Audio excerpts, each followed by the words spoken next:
कल अगर अचानक से हॉस्पिटल का बिल आ जाए या जॉब चली जाए या कोई फाइनेंशियल कंडीशन खड़ी हो जाए, भगवान ना करे बहुत बड़ा लॉस हो जाए पैसे से रिलेटेड, तो पैसा कहाँ से आएगा उस टाइम में, उस बुरे वक्त में? पैसा कहाँ से आएगा? लोन से, उधार से, या फिर गोल्ड बेच के? जवाब नहीं पता है तो ये वीडियो आपके लिए है। बेसिकली उस वक्त में इमरजेंसी फ़ंड क्या होता है? इमरजेंसी फ़ंड ना तो वो आपकी शॉपिंग के लिए होता है, ना ही वो आपकी फ़ालतू के ऑर्डर्स के लिए होता है कि स्विगी, ज़ोमैटो या फिर फ्लिपकार्ट, अमेज़न से कुछ ऑर्डर कर लिया, पसंद आ गया तो।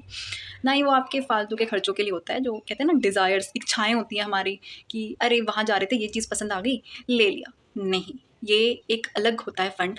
ना ही ये शादी के लिए होता है, ना ही ये किसी चीज़ के लिए होता है। ये उस वक़्त के लिए होता है जब हमें सबसे ज़्यादा अर्जेंट, कहते हैं ना, उसी टाइम पे पैसा चाहिए। अगर इमरजेंसी फ़ंड ही नहीं होगा तो किन प्रॉब्लम्स का बेसिकली हमें मेजरली सामना करना पड़ता है? ज़्यादातर लोग इसी चीज़ से परेशान रहते हैं। लोन लेना पड़ेगा, उधार लेना पड़ेगा, गोल्ड तक बेचना पड़ता है या गोल्ड को गिरवी भी रखना पड़ता है। क्रेडिट कार्ड के बिल्स बढ़ जाते हैं, सेविंग्स, इन्वेस्टमेंट्स, एफडी जो हम अपने बच्चों के फ्यूचर को सोच के करते हैं, वो तक तोड़नी पड़ जाती है। बेसिकली इमरजेंसी फ़ंड सिर्फ इंसान के एक वक्त की परेशानी नहीं, वो एक मेंटल पीस भी होता है जो आपको मुसीबत से बाहर निकालता है, आपको गरीब होने से बचाता है। आगे बढ़ते हैं। इमरजेंसी फ़ंड कितना होना चाहिए? इमरजेंसी फ़ंड अगर आप जॉब करती हो तो 3 से 6 महीने का ज़रूर आपके पास होना चाहिए। मैं इसे आपकी सेविंग से हट के बता रही हूँ। ये नहीं कि आप इन्वेस्टमेंट कर दो तो आप सोचो कि वो मेरा इमरजेंसी फ़ंड है, नहीं। आप सेविंग्स या इन्वेस्टमेंट्स को तुरंत यूज़ नहीं कर सकते हो। ऐसा पैसा जो आपको तुरंत और क्विक मिल सके। अगर सपोज़ आपके पास मुसीबत आई है किसी भी तरह की, भगवान ना करे कोई फाइनेंशियल कंडीशन आपकी ख़राब हुई है, तो आपके पास इतना पैसा आपके हाथ में होना चाहिए कि जिस पे आपको ना किसी तरह का इंटरेस्ट देना पड़े, ना किसी तरह का ब्याज देना पड़े, और वो तुरंत आपको मिल जाए। अगर आपकी इनकम अनस्टेबल है या आप बिज़नेसमैन हैं या अपना कोई काम करते हैं, तो आपका इमरजेंसी फंड 6 से 12 महीने का तो होना ही चाहिए, मेरा मानने में। ये मेरा अपना ओपिनियन है। और अगर आप एक जॉब करते हो, कॉर्पोरेट जॉब करते हो, सपोज़ आपकी जॉब चली भी जाए तो भी आप दूसरी जगह उसको, जॉब को ले सकते हो, कहीं भी जाके जॉब कर सकते हो। बट बिज़नेस को में अगर आपको लॉस होता है तो उस बिज़नेस को दोबारा खड़ा करने में, दोबारा क्रिएट करने में टाइम लगता है। इमरजेंसी फ़ंड को कहाँ रखें? सबसे ज़्यादा लोग इसी बात में गलती करते हैं। इमरजेंसी फ़ंड्स को वो ऐसी जगह लगा देते हैं कि ये सोच के कि शायद उन्हें वहाँ से काफ़ी पैसा मिलेगा, बेसिकली उनके लालच के नीचे की वजह से। इमरजेंसी फ़ंड वो होता है जो आपको बुरे वक्त में तुरंत क्विक तरीके से आपको सहारा बन सके। तो इमरजेंसी फ़ंड बिल्कुल भी स्टॉक मार्केट, क्रिप्टो या म्यूचुअल फ़ंड इक्विटीज़ में नहीं लगाना चाहिए। तो इमरजेंसी फ़ंड को रखने की सबसे सेफ़ और सबसे सही जगह कौन सी है जहाँ आपको क्विक तरीके से पैसा मिल जाए तुरंत के तुरंत? वो है सबसे पहले सेविंग अकाउंट्स। सेकेंड नंबर पे liquid mutual funds. Basically liquid mutual funds वो होते हैं जिन पे आप शॉर्ट टर्म में एक ही दिन के वर्किंग पेपर या फिर किसी भी तरीके से अपना जो आपका उनका सिस्टम होता है, तुरंत पैसा पा सकते हैं।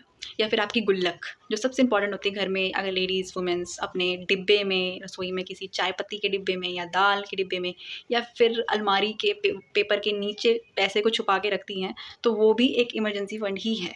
या फिर घर में एक गुल्लक हो और उस गुल्लक में हर महीने 500, 1000 रुपये। इमरजेंसी फंड से ये गलतियाँ बिल्कुल भी मत करें। शॉपिंग कर लेना या इमरजेंसी फंड को इन्वेस्टमेंट में डाल देना या फिर इमरजेंसी फंड बना के ही भूल जाना, या फिर इमरजेंसी फंड में ये सोचना कि ठीक है अगले महीने से बनाएंगे या उसके अगले महीने से बनाएंगे, क्योंकि इमरजेंसी कभी बताकर बिल्कुल भी नहीं आती है।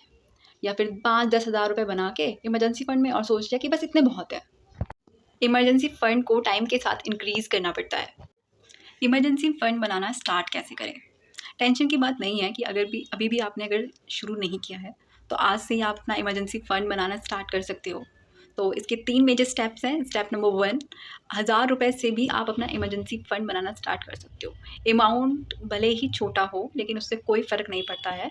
अगर आप ये सोचते हो कि अरे बड़ा कम अमाउंट है, क्या फ़ायदा बनाने का, तो ये आपकी गलत सोच है। छोटा अमाउंट भी कल आपकी बड़ी हेल्प बन के आ सकता है। तो 1000 रुपए से ही एक इमरजेंसी फ़ंड अप्रॉक्सिमेटली आप बनाना स्टार्ट करो। और स्टेप नंबर 2, सैलरी आते ही सबसे पहले इमरजेंसी फ़ंड के लिए पैसा अलग निकालो। और स्टेप नंबर 3, इमरजेंसी फ़ंड में हर महीने थोड़ा-थोड़ा अमाउंट ऐड करो एक्स्ट्रा।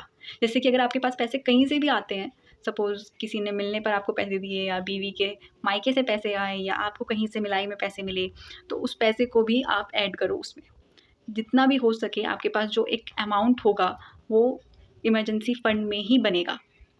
इमरजेंसी फंड अमीर नहीं बनाता पर गरीब होने से बचा लेता है। अगर आज ही आपने इमरजेंसी फंड बनाना स्टार्ट कर लिया तो कल की टेंशन ही आपकी ख़त्म हो जाएगी और आपका फ्यूचर और आपका टाइम दोनों सिक्योर हो जाएगा। इसलिए अगर आपको वीडियो पसंद आई हो, मेरी टिप पसंद आई हो, तो चैनल को सब्सक्राइब करो, लाइक करो वीडियो को और कमेंट करो कि आप अपना इमरजेंसी फंड किस तरह बनाते हो।